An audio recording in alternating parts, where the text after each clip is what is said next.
किंवा गणराज्य दिन हा दिन साजरा करतो। भारत हा एक लोकशाही राष्ट्र आहे, म्हणजेच लोकांनी लोकांच्यासाठी लोकांच्याकडून चालवलेले एक राज्य आहे। देशाला स्वातंत्र्य मिळाले आणि आपण ब्रिटिश राजवटीच्या गुलामी जुकडतून मुक्त झालो।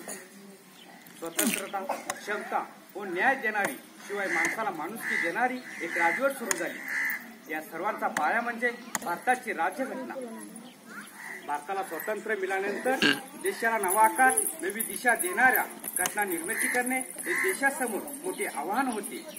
शेवटी ही जबाबदारी भारतरत्न डॉक्टर बाबासाहेब आंबेडकर यांच्यावर सोपवण्यात आली। या जगात श्रेष्ठ आणि आदर्श म्हणून ओळखल्या जाणारी भारतीय राज्यघटना आकारास आली। त्यांच्या या महान कार्याबद्दल त्यांना भारतीय संविधानाचे शिल्पकार असे म्हणतात।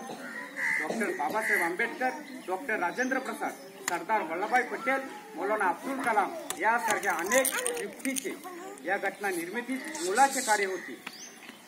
26 नोव्हेंबर 1949 पासून भारतीय राज्यघटनेचा स्वीकार करण्यात आला आणि 26 जानेवारी 1950 ला भारतीय संविधान अंमलात आले।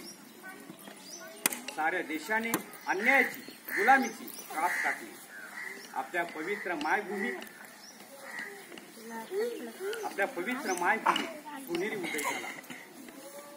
स्वातंत्र्य दिनाप्रमाणे हा दिवसही आपल्या सर्वांसाठी गर्वच आहे। या मंगल दिनी मी तुम्हा सर्वांना पुन्हा एकदा शुभेच्छा देतो। स्वातंत्र्यासाठी बलिदान दिलेल्या सर्व थोर व्यक्तींना आणि देशासाठी बलिदान दिलेल्या सर्व थोर व्यक्तींना, सर्वस्व अर्पण केलेला सर्व थोर व्यक्तींना मी वंदन करतो आणि माझ्या वाणीला सोलपुरम देऊन मी माझे मनोगत इथेच थांबवितो। जय हिंद, जय महाराष्ट्र।